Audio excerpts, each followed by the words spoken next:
Bienvenue dans ce vlog numéro 3, notre deuxième semaine à Hua Hin, entre rencontres avec des éléphants, visite d'un marché flottant et visite d'un centre commercial. Vous verrez tout ça dans cette vidéo. Bon visionnage. Aujourd'hui, je joue pas les aventuriers, mais on se retrouve dans un sanctuaire d'éléphants, dans un refuge d'éléphants. Donc on va faire une petite visite, on va aller leur donner à manger, on va aller les laver. Là ils nous ont fait un petit speech pour nous expliquer un peu d'où venaient les éléphants, comment ils étaient nourris, enfin comment fonctionnaient les éléphants en général. Voilà, on attend, on va aller faire un petit tour.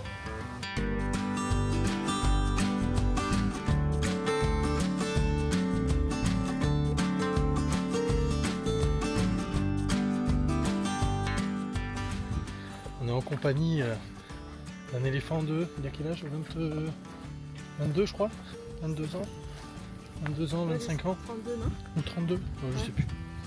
Bon, c'est un éléphant dans la fleur de l'âge. Par contre, on est sur un bébé impressionné par les éléphants, il veut pas me lâcher, il me serre fort.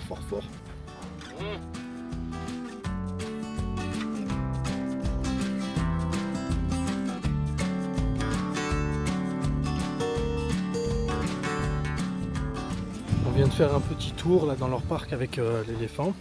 On lui a donné à manger et maintenant on va lui donner une douche. Donc on va voir ce que ça va donner.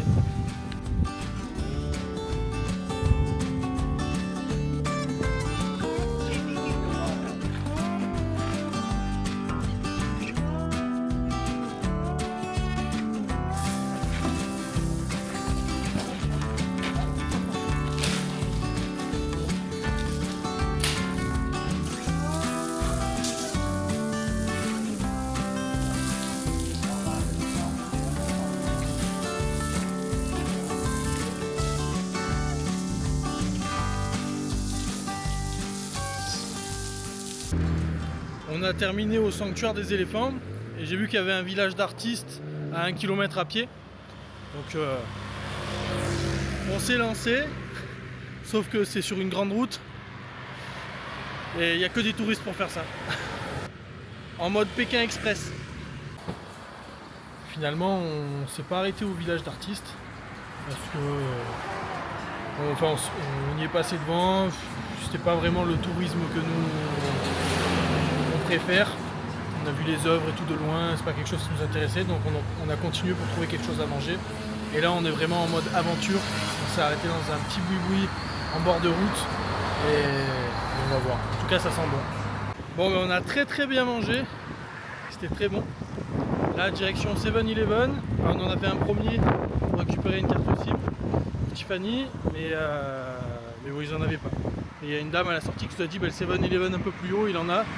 C'est pas loin à pied. J'ai regardé, il y en avait pour 400 mètres. Donc let's go là, et on y est presque. J'espère pouvoir récupérer une carte SIM. Parce que c'est vrai, au début on était parti qu'avec une seule carte SIM. Mais bon, quand chacun fait un peu ses trucs de son côté, ou va promener ou quoi, ça peut arriver. Ben, moi ça va, j'ai internet, mais Tiff elle a pas internet. Donc au moins on aura chacun notre carte SIM. Et ce sera beaucoup plus pratique et plus sécure pour nous. Voilà, on sait jamais. Carte SIM récupérée, on a commandé un Grab, il arrive d'ici quelques minutes et ça sera bon pour aujourd'hui, on va rentrer. On va essayer de se poser, on va voir si Mahan va vouloir dormir. Ça c'est un peu moins sûr parce qu'il s'est endormi tout à l'heure en portage. Mais bon, on va rester tranquille au logement cet après-midi. On fera notre petite séance sûrement ce soir, piscine, musculation, petite séance de sport et piscine. Puis ça sera bon pour aujourd'hui. J+9 après notre arrivée. Hier on n'a rien fait.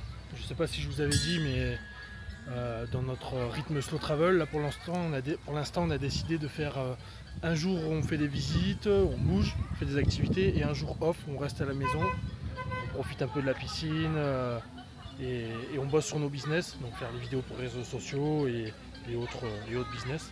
Et aujourd'hui on a décidé de faire le marché flottant de Hua Hin. Bon, c'est décrit comme quelque chose de très touristique, mais bon, on va essayer, je vous en dis des nouvelles. Bon, ça y est, on est rentré. On a payé, ils nous ont fait payer 200 bahts par personne pour pouvoir accéder au marché flottant. Donc voilà, très, très touristique. Bon, pour l'instant c'est très joli. Je vais vous montrer quelques images.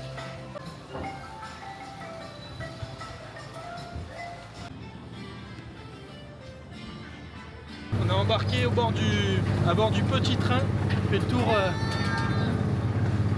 qui fait le tour du marché flottant.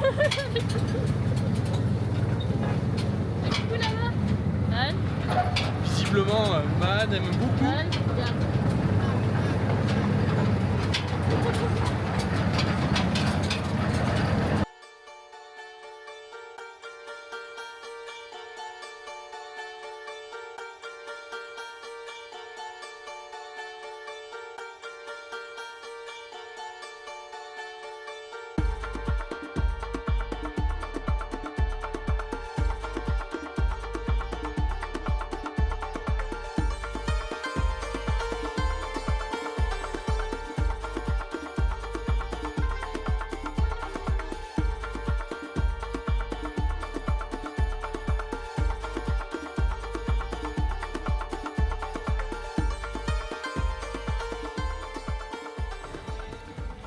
Par contre, c'est très bizarre. Il est quasiment midi et il n'y a personne. Il n'y a vraiment personne. Alors je sais pas pourquoi. Je me dis on n'est pas encore dans la période touristique, mais bon, ça, je me dis dans des trucs comme ça, s'ils l'ont fait, c'est censé attirer du monde toute l'année. Là, il y a vraiment, il y a personne, tout est vide. On est les seuls étrangers, on a l'impression.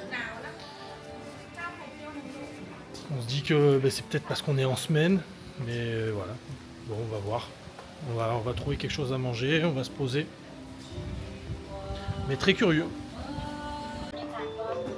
On sort du marché flottant. Je vais vous dire un peu ce que j'en pense. Ça rejoint ce qu'il y a un peu sur internet, sur Google Maps, enfin sur les avis Google, pardon. C'est fait pour les touristes, clairement. C'est 200 bahts l'entrée par personne. Bon, le petit il a pas payé, donc ça va. Ça comprend un petit tour en train, mais pas. Enfin, c'est bien pour les enfants. Un petit tour en bateau aussi. C'est sympathique, c'est mieux que le train, je trouve. Parce que le train, on passe derrière les petites boutiques. Enfin, tu vois, les arrière-boutiques, c'est pas propre. Il n'y a qu'un bout de passage à la fin du tour où on passe devant les boutiques. Et là, c'est sympathique parce que tu es entre l'eau et les boutiques, donc c'est sympa. Le bateau, c'est plutôt sympa parce qu'on peut donner à manger aux poissons. Voilà, c'est cool. On y passe quand même un bon moment, mais ce qui est bizarre, c'est qu'il n'y a vraiment personne. C'est un truc de fou, alors que c'est un truc pour touristes.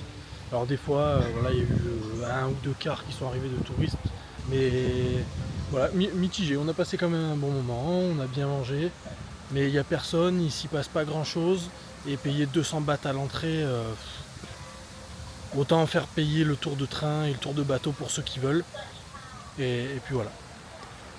Voilà mon avis. Aujourd'hui, c'est visite d'un centre commercial, un autre sur Hua Hin, Blueport. Bon, à ce que j'ai vu, c'est beaucoup plus cher que le Market Village. Moi, je trouve ça un peu moins sympa. C'est des boutiques un peu plus haut de gamme et parfois il y a des prix plus chers qu'en France. Donc c'est un peu abusé. Mais bon, ça se laisse visiter. Ils font pas mal d'activités pour les enfants. Pour l'instant, c'est en construction. Il y a des zones en construction. Notamment un parc pour les enfants. Il y a une petite zone aussi au milieu des boutiques où on peut laisser son enfant. Voilà, il y a des gens qui gardent et tout. Il y a des jeux. C'est pas très cher. C'est 4 € les 2 heures, quelque chose comme ça. 180 bahts. Donc c'est plutôt cool si on veut aller à une boutique ou aller se faire les ongles ou quoi que ce soit. C'est plutôt sympa. Il y a pas mal de boutiques de bouffe, de fringues. Après ça reste plutôt quelque chose pour les touristes. Voilà, je reviens dessus, mais c'est assez cher. Mais voilà, c'est à voir. Allez s'y promener 1 heure ou 2 si vous avez le temps. On vient d'attaquer de manger, donc c'est pas très glamour, mais bon. On s'est arrêté dans un resto qui fait des soupes. Là où on met des légumes et on fait cuire la viande dans le bouillon après. Et on goûte ça. Pour l'instant, c'est pas trop mal.